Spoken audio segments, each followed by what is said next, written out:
ایک صاحب نے پوچھا ہے کہ جہیز کی شریعت میں حیثیت کیا ہے؟ جہیز دیکھیں، جہیز جو ہے وہ تیار کر کے کوئی چیز دے دینا. دیکھیں، جہیز عمومی ہمارے معاشرے میں یہ ہوتا ہے کہ جب بیٹی کیا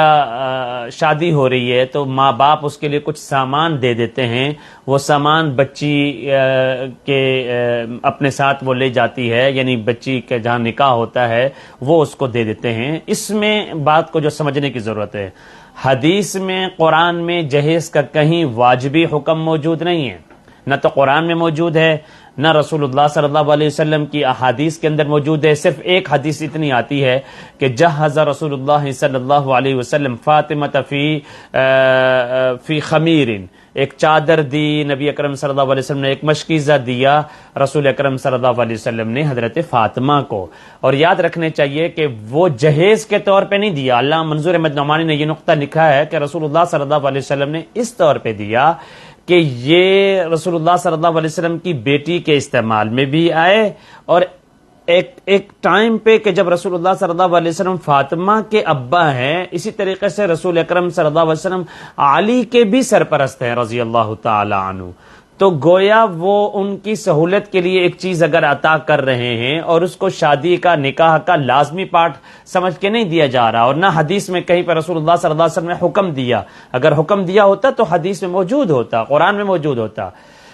تو اس لیے اگر کوئی باپ شفقت کے طور پہ، محبت کے طور پہ، عزت کے طور پہ، احترام کے طور پہ کہ میری بیٹی جا رہی ہے، تو وہ اگر کچھ چیزیں دینا چاہے اپنی خوشی سے،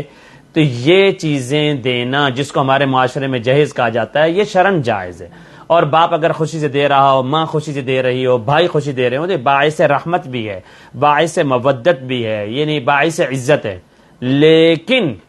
آج کے معاشرے میں جہیز کے نام پہ ہو کیا رہا ہے؟ جہیز کے نام پہ آپ پاکستان میں دیکھیں، یہاں ان ملکوں میں دیکھیں، مختلف ملکوں میں دیکھیں، تو وہاں پہ باقاعدہ ڈیمانڈ کی جا رہی ہے. باقاعدہ طور پر لڑکے والے جہیز کو دیکھ کر اپنے رشتے طے کر رہے ہیں کہ جی میں فلاں جگہ سے رشتہ اس لیے کرتا ہوں، وہاں لڑکی کے والد اور لڑکی کے بھائی بڑے مالدار ہیں، وہ بڑا پیسہ دیں گے، وہ بڑا سونا دیں گے، ان کا مال بہت کچھ آ جائے گا. تو پیسہ، سونا، جہیز، دولت کی بنیاد پہ جو رشتہ ہوا کرتا ہے وہ پھر پائیدار نہیں ہوا کرتا، وہ دیر پا نہیں ہوا کرتا، کیونکہ اس میں مفادات آ جایا کرتے ہیں. اس لیے ڈیمانڈ کر کے، یا اسی طرح دولہا کی جو والدہ ہوتی ہے، ماں ہوتی ہے، دولہا کا والد ہوتا ہے، وہ بعض دفعہ عورتوں کی باتوں میں یوں ذکر کر رہتے ہوں کہ میرے بیٹے کو یہ چیز بڑی پسند ہے، میرے بیٹے کو، بلکہ نعوذ باللہ اب تو کہانی اس سے آگے بڑھ چکی ہے کہ باقاعدہ ڈیمانڈ کی جا رہی ہوتی ہے کہ کار دی جائے، گاڑی دی جائے، موٹر سائیکل دیا جائے، مکان دیا جائے، بنگلہ دیا جائے.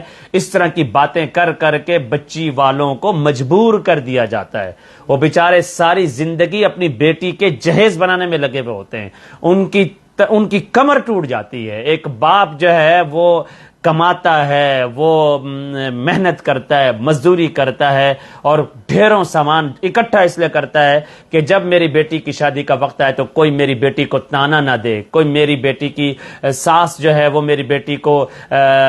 کوئی جملہ نہ کس دے کہ فلاں جو آئی تھی میرے گھر میں وہ اتنا سامان لے کر آئی تھی، تو کچھ بھی نہیں لے کر آئی ہے. یہ تانا چلتے ہیں، یہ تانا بازی ہمارے معاشرے میں ہوتی ہے، ہمارے گھروں میں ہوتے ہیں. یہ ایک دوسرے میں خواتین میں باتیں ہو رہی ہوتی ہیں، مردوں میں کم ہو لیکن عورتوں میں زیادہ ہو رہی ہوتی ہے. یہ حرام ہے، حرام، ناجائز ہے کہ پیسے کی بنیاد پہ تانا دینا، پیسے کی بنیاد کے اوپر کسی کو زدکوب کرنا، کسی کو چھوٹا کرنا، کسی کو گرانا، یہ شریعت میں بالکل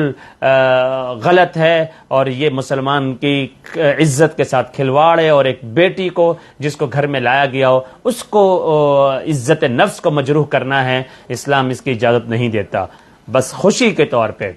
اگر باپ دے دے گا یا ماں دے دے گی تو وہ جائز ہے. ہمارے ہاں معاشرے میں تو اس حد تک یہ پایا جاتا ہے، یہ تصور کہ بیٹی ابھی چھوٹی بچی ہی ہوتی ہے، وہ 5-7 سال کی ہوتی ہے، اس کی ماں کے پاس بھی کوئی اچھی چیز آتی ہے، اس کی ماں کے پاس کوئی اچھا جوڑا آ جاتا ہے، وہ اسی وقت سے اس کا جہیز بنانا شروع کر دیتی ہے. حالانکہ 10 سال 15 سال بعد نکاح ہوتا ہے، لیکن وہ ماں ہوتی ہے کہ وہ اپنی چیزوں کو ایک ایک کر کے اکٹھے کر رہی ہوتی ہے، اس کو جمع کر رہی ہوتی ہے، سٹاک کر رہی ہوتی ہے.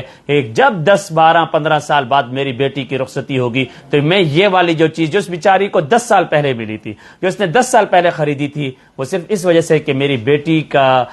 قد کاٹ اونچا رہا ہے، میری بیٹی کو کوئی تانا نہ دے. تو یہ سب شریعت سے دوری کی باتیں ہیں، اس سے بچنے کی ضرورت ہے.